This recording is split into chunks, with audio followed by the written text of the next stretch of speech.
right leg has.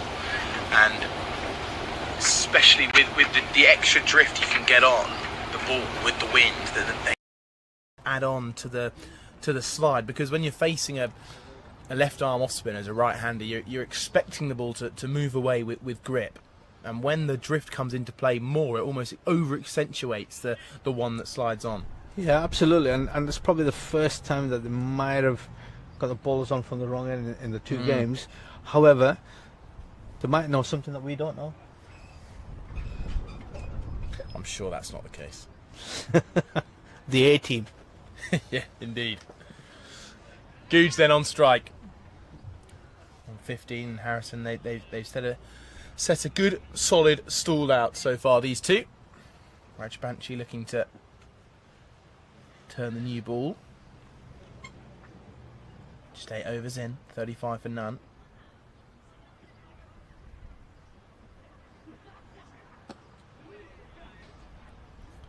There's evidence of the ball just sliding through. Just after this ball, Kaz, it'd be great to hear your thoughts from a spin bowling point of view.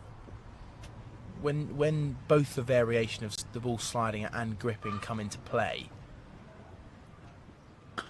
how much of an effect can the bowler have on that? Or is it simply you run up and bowl the same every time and it's the natural variation from the ball and the pitch?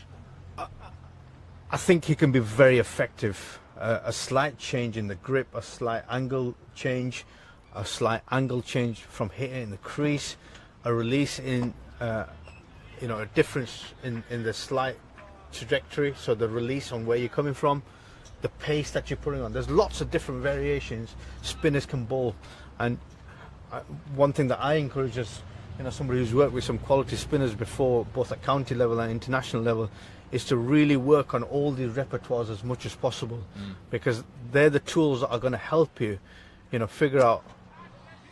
Slap down the ground. It's going to be a chase on. I've just had to stop it with my foot. It's a brilliant shot there from Harrison. Bit of footwork. Is that village from me? Probably should have got down and done a good bit of fielding, right? The brown Swedes have put the plunk out and helped the fielder. Very good for you, that, Charlie. I think I've taken a bit of shine off the ball there. Have you just disturbed the regulations? Let's get the briefcase of balls out then. Brilliant shot though from Harrison. Lallet drops it short. And they think about a single on the fumble. I think it's a good throw there. I think the one thing for me is when a spinner comes on in the power play, if you get hit down the ground for a shot like that, I don't think the spinner will mind it too much, because he's hit a decent area and it's pretty good batting from Harrison. However, the next delivery, which was dropped short, especially the fielding side as a whole, will want to see as few of those as possible. That seems to be the perfect length though. It just draws the inside edge. Good comeback there from Lallet. So early doors, again, one of my previous bowlers in Kuwait, Yasin Patel, was fantastic at this. Left arm spinner coming in with a brand new ball, targeting the stump. So the plan was to target the pads as often as possible. If he gets hit down the ground, not a problem. He's got his fielders out, that's okay. But he's coming in, and his repertoire was fantastic. He'd go arm ball, he'd go seam up. He'd try and show one that he's going to spin. But that, from a batting point of view, you just need to see some cues. And often if the cues are not there as much, there's confusion in play. So you try and target the stumps as much as possible, but the length is key, especially with a new ball. So if you can get that drift coming back into the pads, and you can end up, affecting the LBW, or you can get a stumping from a ball that just carries its line through. That's what you really want to be looking at early doors. Well, this is an interesting play. Now, they're only allowed 2 fielders out here in Nepal. At the minute, there's 3. There is a man almost at deep mid-wicket, just walking towards the flags out there. Deep square leg comes inside the ring. And then Nandan Yadav heads out to fine leg. Looks like deep mid-wicket's actually coming quite a bit squarer, just on the right shoulder of the man inside the ring. Karen KC bowls just back of a length as the first cheer comes from the Nepalese fans. What's the tactic here? Deep mid-wicket's actually moving further round now, almost to a deep square leg. Short ball ploy, perhaps? I don't know, he hasn't stopped walking. That's what's confusing me. I don't know whether he's the man gone off the pitch or he's been substituted out. I'm not sure. But it seems like he's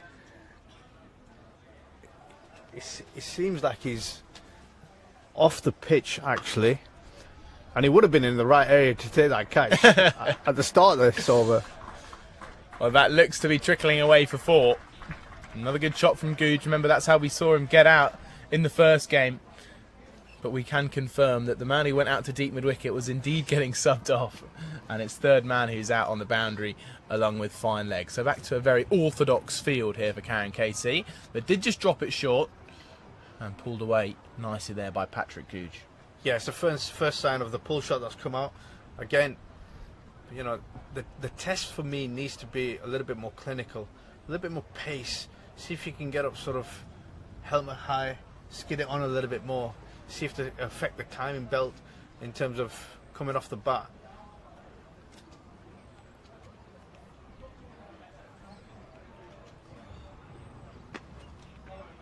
Patrick Googe drops his bat as he goes out for a quick single. He's still looking for a second run. That is brilliant from the young man. Brilliant show of intent. He's still looking to get back for a second run. Good solid murmur from the hospitality marquee just outside the boundary bar. You'll see it in a moment here at Grainville. A few more fans than on Monday, perhaps expecting a slightly better weather forecast. There you can see just at the top right of your screen. Good gathering of Jersey supporters.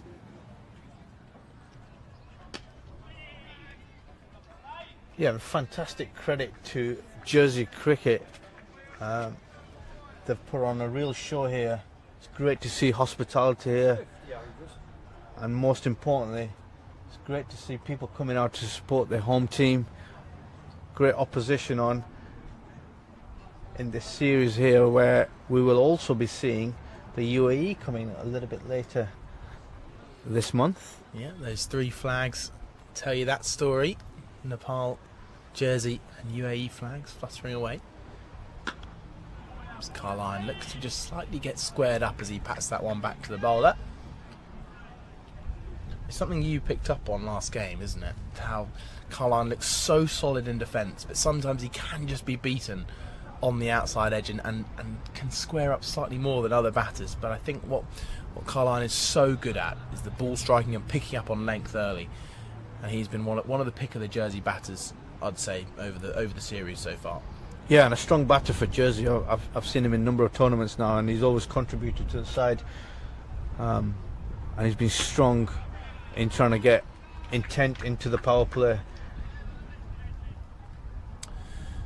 Yeah, well, he bats with some incredible power, especially in the T20 format, coming off the back of an 84 or 42 balls against Croatia. That was in the final group game of their sub-regional T20 World Cup qualifiers. That was also on a day where the entire top 4 all got half centuries. Googe also made 58 off 29 in that game. That was not the previous game, but the game before here for Jersey. Seemed to be friendly with all the players here, Kazim. I've seen him around a few times. Yeah. A gentle hello wave doesn't go amiss. Just a polite man. It's Bim Sharkey who's just come out towards the long on, just in front of us. So that is the end of the power play, everybody. 45 for none. Jersey will be very, very happy with this start.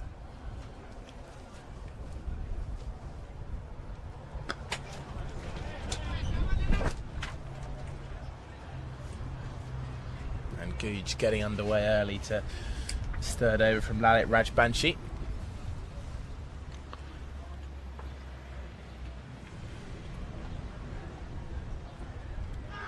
Big appeal.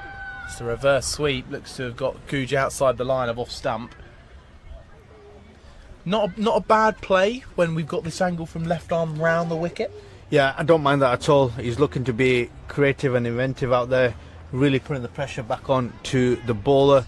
As you can see, the fielders have spread out, so there's a few more gaps to play with. It's a nice whip of the wrist there through square leg as Gooch gets to the non-striker's end. As a power play goes, Jersey will be very happy with this, won't they? Yeah, very content. I think that's a really good start, solid start from, if you're making constant, comparisons in terms of what we've seen in the first game. But overall, new day, fresh challenge. 46 after 10 overs for no wickets lost, which is really important. Just building on that reverse sweep from Gooch we saw a moment ago. There is a gap down there.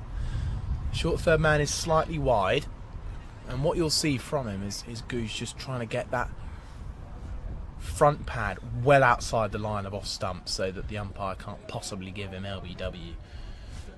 The slight challenge you have is that that's the best fielder on the pitch. It's not your man Array, is it? It is indeed. So he's known around the world for his fielding credentials. Obviously a great batter, great all-rounder, great bowler, but his fielding is absolutely fantastic. Carline plays it with caution as that ends the over. A good 1-2. He has been very impressive so far this morning. We queried slightly the fact that he was brought on so early in the game, but he's been very impressive. His 3 overs have gone just for 7 runs and very, very rarely giving the Jersey opening batters a ball to hit. 46 for none. Good solid start. 11 overs gone, 46 for none. Good solid start from both teams, I reckon. I think they've both come out with different plans. They're trying, obviously Nepal trying to get through different bowlers in different stages of the game to see whether they spin early doors. Good solid start from the Jersey guys, as we can see the scorecard there. Harrison 23 not out from the 37 balls, looks solid so far, capitalised on anything short. Patrick Gooch, who's equally supported him from the opposite end, 22 from the 29 deliveries, has looked in good spirits today as he sets up to face Karen KC, who's bowled his 2 overs.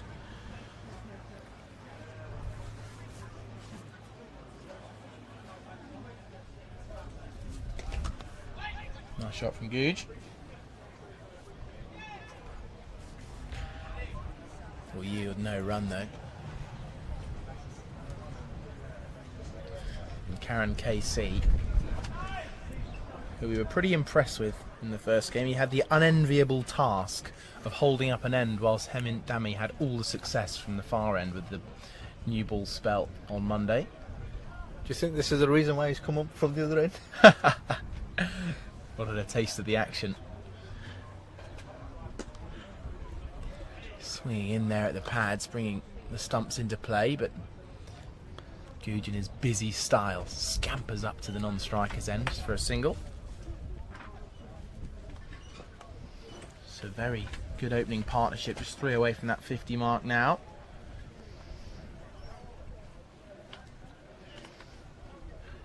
And what I've been so impressed with is there's been far fewer searching shots. On Monday we saw the players search for boundaries at times. That one scuttles and moves away as well. Good take behind the wickets. Looks like there's a little bit of varying of bounce and pace on this deck, and the 2 batters are playing it well so far. Yeah, they're riding it out at the moment, and that's not what you want to see from a batting perspective. 2 pace, two different sort of bounces coming on. Obviously, from a bowling point of view, it's a good sign, and you want to keep that as straight as possible. But yeah, I got to agree with you.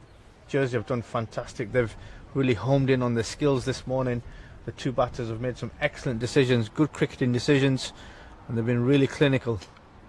Carline gives a rash shot as Yadav steams in from fine leg. They get back for a second run. the opening pair. Potentially a little bit of frustration, or is this just Carline trying to remain positive and look for almost to get the pressure back on the bowler? I think you might have heard me on commentary. No, I think it could be a double ploy. You're right. It could be a little bit of frustration there. Maybe the ball before's playing up on the mind, which potentially could be from a batting perspective, but not a bad ploy to run down the ground and see if you can hit it over mid-off.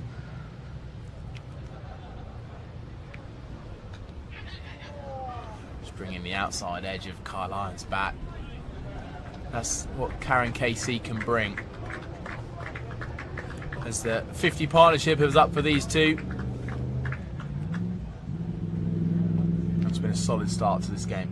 It has, and I'm sure the management team are ticking the box for the first 50 has definitely come to Jersey.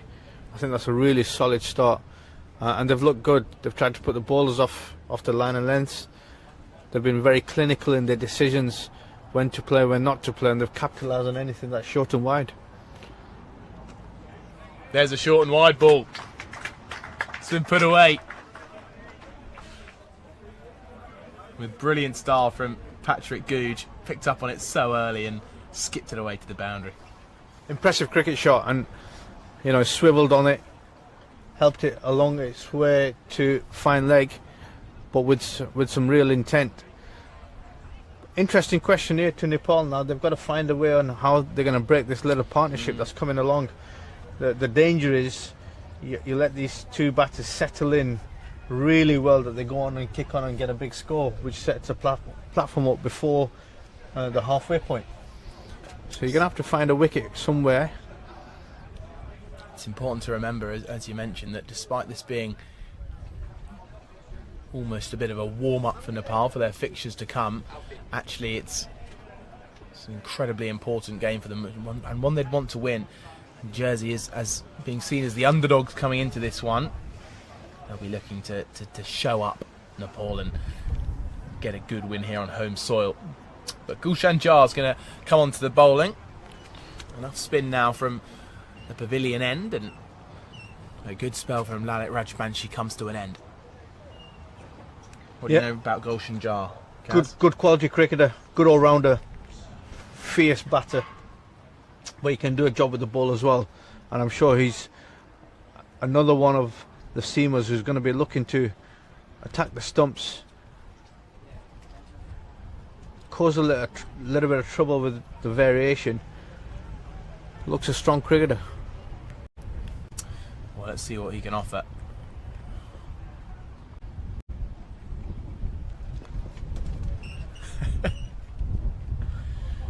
He pulls out of that delivery, just honing in his run-up. Not that strong. He's just building it up, Kaz. He's just building up the tension. He knows what he's doing. Carline's got a little bit more time to think about this first delivery. Did get a big gush of wind coming through as he was just about to go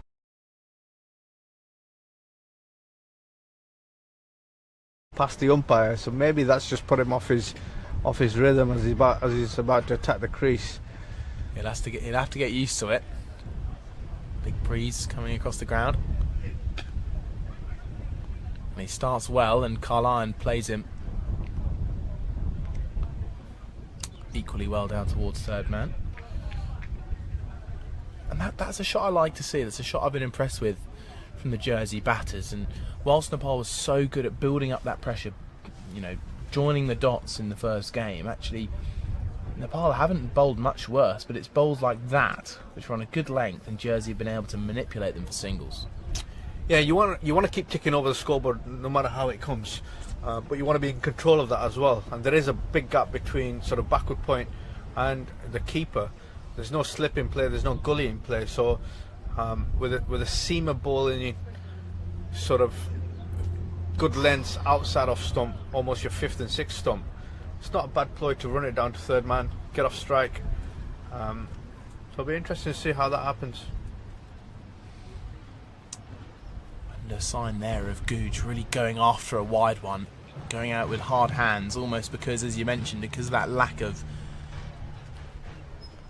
slip, gully, a catcher in the third man area. Yes, there's a man out on the boundary, but it allows the batter to really throw the hands hard at it, and he'd be unlucky to get caught behind of a fine edge going at it with hard hands. But here's Gulshan Jar.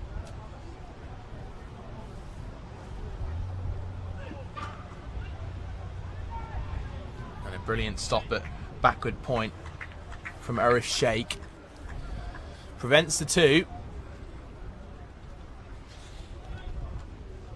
I just think with this type of ball and this type of pace, but also this type of line and length, you know, he's a quality bowler with a strong action, and he's looking to hit the deck hard. I would probably just like to see somebody just in that gully region, you know, really tighten up that gap. Almost just add a second thought into the batter's brain. Yeah, but also if he's looking to bowl that 5th stump line, he's not going to hit it down deep square. And it has been a show of what Nepal have been brilliant at over the last few days, is bowling to a plan. It doesn't really feel like there's much of a plan in place at the minute, especially early doors in their bowling innings on Monday. It was their ability to bowl to a 7-2 field, keep it outside that off stump and not give anything away. Yeah, the fact that the 6 down in a matter of 20-30 minutes kind of helped the cause, but it was an attacking field with you know, excellent relentless bowling coming on, so you want to continue doing that as much as possible. Good shot for no run there.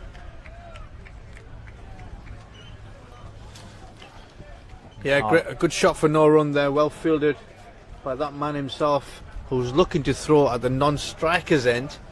But Bimil, who stood at mid-on, just slightly out of place, and I don't think he would have got there with the rocket arm of Dipendra. That might have been going for extra runs.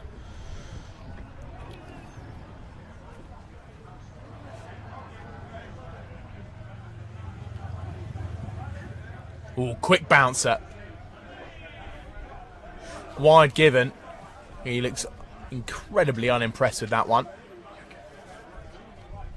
But a well-targeted short delivery that looks like it brings a good amount of pace, skidding off this surface. And it's actually the end where we saw Julius Samaroa bowl with brilliant pace and bounce. And Gulshan's Jar is showing a sign of it again here. Yeah, and as I expressed before, he has got a strong action. He does hit the crease hard. He's got a lovely rhythmic approach to it, but there is a strong bowling action. Once he hits that front foot, really comes down with a hard length delivery.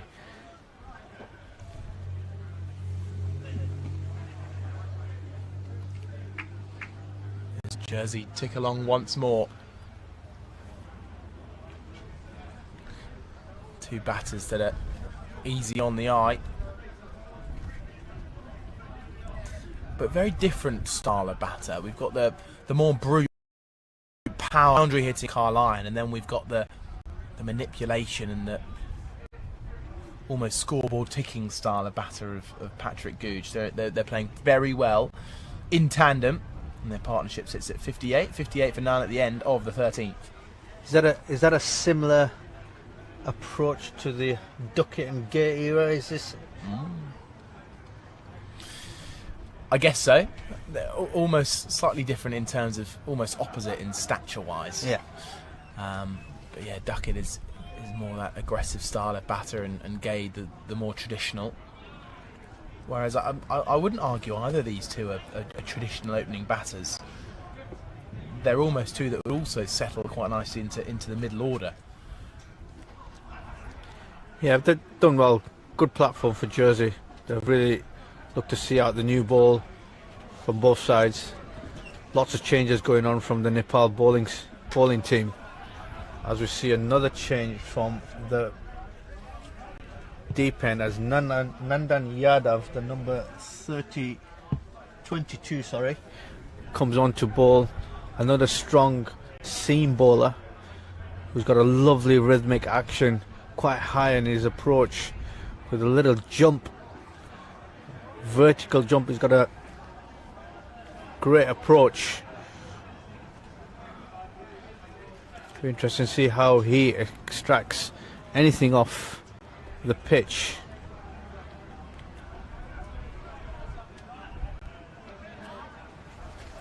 Shooting low once more from the surface.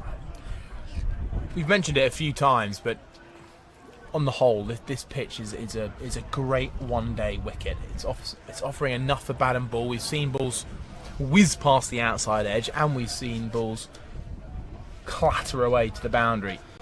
Feels like there's a lot on offer for both departments. Yeah, and credit goes to the ground staff here. They've done really well to maintain the same wicket as well. Great cricket wicket. I think there's a lot to offer. There's something for everybody there. Yadav gets one to tail back in. And Googe, I think, thought there might have been a fielder in the ring there because he sprinted to the non-striker's end as if a throw was about to come in. Literally, no, actually a 2 was on offer. And I think it was Harrison who was looking for the 2, Yeah. turned around looking for the 2, only to see his partner 20 metres past the umpire, who wasn't interested at all. Must say, I'm really enjoying watching Googe go about his business today. Yeah, he's looked strong. He's looked good, and it'll be a real confidence booster for him as well. 29 of 36. He's played really well. Played the short ball really well. Carline just punching it, timing it away through the point area. Picked up by Isham Pandey.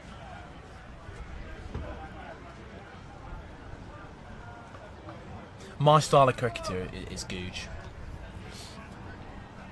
Looking for singles off the good deliveries. Where can he find the next run? Wide gap between mid-on and the keeper. 2 deep fielders. Square leg and fine leg. There's Nandan Yadav. Thinks about the way that he can take his next wicket. No real catcher in. Mid-wicket is now in to cover up the mid-wicket gap. Googe gets on top of it. Finds another single in the leg side. So, former head coach of Q8 Kaz. Let's say you've drinks break, few overs away now. What would you be telling your players from a fielding point of view with the opening batters having a good stand on? I'd be looking to obviously instill confidence as much as possible because the body language has just dropped a little bit. Second thing is from a bowling perspective, I'd probably like to see my spinners coming on from the current end and the seamers coming on from this end. And if anything, trying to just be a little bit tighter inside the ring to just create a moment of brilliance. Got to find a way to take a wicket, whether that's a run out, a catch in the deep, a mistake from the batters. But one thing is definitely for sure, there can't be any width on offer. From a bowling perspective, you've just got to be a little bit tighter for me, and not give any cheap runs away. Because once you break this partnership, potentially could bring a second batter in play. As we see the bowling card there, lots of changes. You can see the Nepal guys ringing the changes. Everyone's bowled 3 overs apart from the 2 lads bowling now, Gulshan Jha and Nandan Yadav. 3 for 21 from Karan KC. Of his 3 overs, 3 overs gone for Lalit, who's also gone for 7, who's been probably the most economical bowler, I'd say. And the 2 opening bowlers, Sampal Kami and Hamad Dami, yeah, they bowled well in tandem, didn't they? Yeah, they did.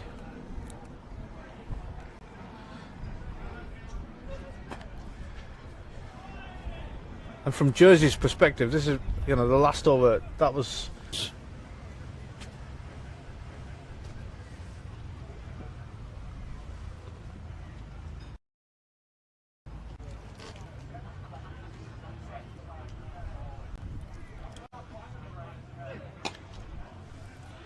Jar looks like he's coming in with some good pace here. Goose just looks slightly jumpy. Almost as if the pace is a little bit quicker than we've seen elsewhere today. But Goose remaining firm. He's on 30 now. Same as Carl Lyon, 62 for none. Yes, strong position at the crease, but I'm really impressed with Gulshan. He's really putting some effort into these deliveries, and you can see he's probably been the quickest on shore so far from all the bowlers, all the fast bowlers. I wonder if at some point we might see Jar really pitch one up towards the stumps. This one is short, out towards mid-wicket. Picked up on it quickly there, did Googe, and looks up to the sky in slight annoyance that he didn't get more hold of it. Deep square is quite backward, so there is a gap between mid-wicket and that fielder.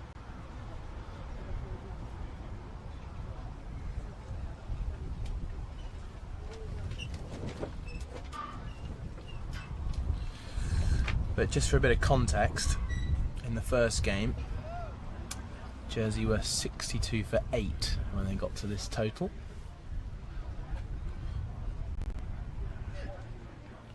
There's a quick bumper.